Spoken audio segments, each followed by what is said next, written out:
انہوں نے بکھرے ہوئے افغانوں کو ایک پرچم تلے جمع کیا اور 1533 میں ایک ایسی فوج تیار کی جو موت سے نہیں ڈرتی. سب سے پہلے انہوں نے بنگال کو نشانہ بنایا. افغانوں کی بڑھتی ہوئی طاقت نے ہمایوں کو چونکا دیا. وہ 1537 سے فوج لے کر نکلا، لیکن شیر شاہ نے یہاں کمال ہوشیاری دکھائی. انہوں نے کھلی جنگ کے بجائے گوریلا جنگ کا راستہ چنا. شیر شاہ کو حکومت کے لیے صرف 5 سال ملے، مگر کام 100 سال کا کر گئے. انہوں نے ثابت کیا بادشاہ صرف تخت پر بیٹھنے کا نام نہیں بلکہ عوام کی خدمت کا نام ہے.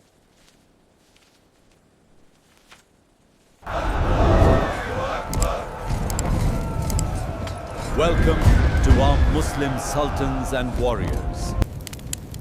تاریخ کے اوراق میں ایسے کردار کم ہی ملتے ہیں جو صفر سے اٹھ کر سلطنتوں کے تخت الٹ دیں. 16ویں صدی کے ہندوستان میں ایک ایسی تبدیلی رونما ہو رہی تھی جس نے مغلوں کی بنیادیں ہلا دیں. افغان قبائل جو کبھی روزگار کی تلاش میں ہندوستان آئے تھے اب اتنے طاقتور ہو چکے تھے کہ اقتدار کی آنکھوں میں آنکھیں ڈال کر بات کر سکتے تھے. انہی میں ایک نام فرید خان کا تھا جسے دنیا آج شیر شاہ سوری کے نام سے جانتی ہے. آخر ایک معمولی جاگیردار کا بیٹا کیسے ہندوستان کا شہنشاہ بنا؟ اس نے مغل بادشاہ ہمایوں کو 2 بار شکست دے کر ہندوستان سے بھاگنے پر کیسے مجبور کر دیا؟ اور اس کی موت کے بعد سوری سلطنت ریت کی دیوار کیوں ثابت ہوئی؟ آئیے اس عظیم داستان کی پرتیں کھولتے ہیں.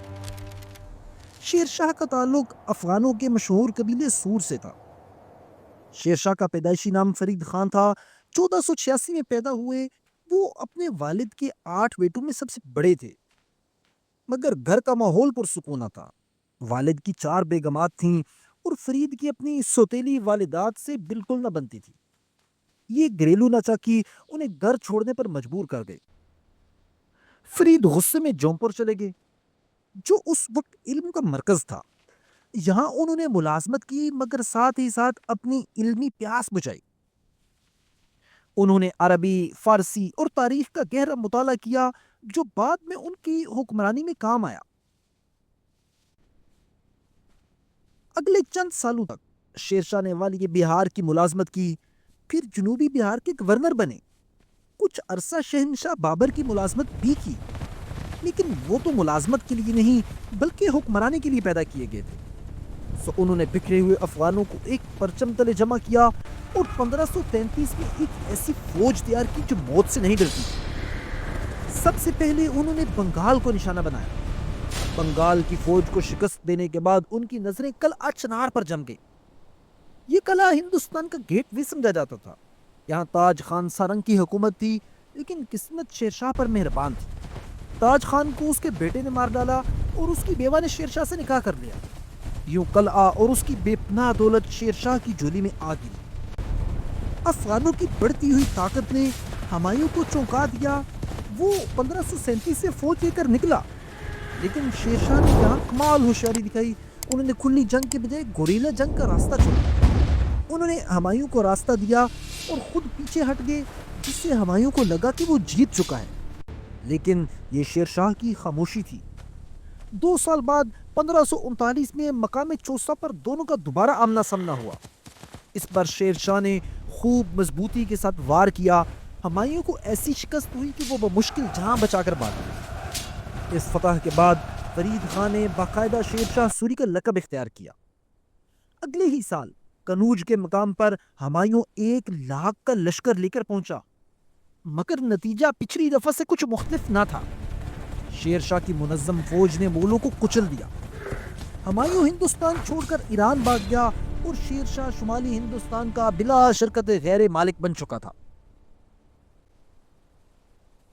شیر شاہ کو حکومت کے لیے صرف 5 سال ملے، مگر کام 100 سال کا کر گئے. انہوں نے ثابت کیا بادشاہ صرف تخت پر بیٹھنے کا نام نہیں بلکہ عوام کی خدمت کا نام ہے. انہوں نے انصاف کا ایسا نظام قائم کیا جہاں امیر اور غریب کا فرق مٹا دیا گیا. ان کا سب سے بڑا کارنامہ آج کا کرنسی کا نظام ہے. انہوں نے سکوں کا وزن اور قیمت مقرر کی.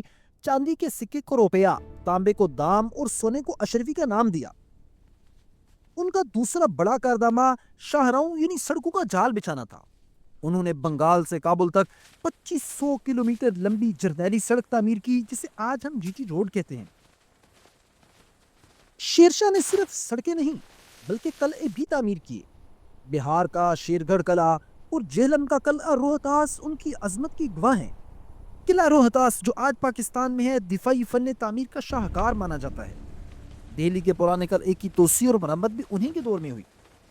شیر شاہ کی عوامی خدمات اور جنگی فتوحات کا یہ سلسلہ جاری تھا کہ 1545 میں شیر شاہ نے کالنجر کے قلعے کا محاصرہ کیا۔ محاصرہ طول پکڑ گیا تو شیر شاہ نے بارود استعمال کرنے کا حکم دیا۔ یہی فیصلہ ان کی موت کا پروانہ بن گیا۔ ایک گولہ دیوار سے ٹکرا کر واپس بارود کے ذخیرے میں آ گرا جہاں شیر شاہ خود کھڑے تھے۔ زوردار دھماکہ ہوا اور ہندوستان کا یہ عظیم حکمران شدید زخمی ہو گیا۔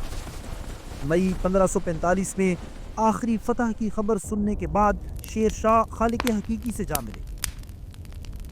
ان کے بعد ان کا بیٹا اسلام شاہ سوری تخت پر بیٹھا، مگر وہ اپنے باپ جیسی صلاحیت نہیں رکھتا تھا۔ صرف 10 سال بعد 1556 میں ہمایوں واپس آیا اور سوری سلطنت کا شرازہ بکھیر دیا۔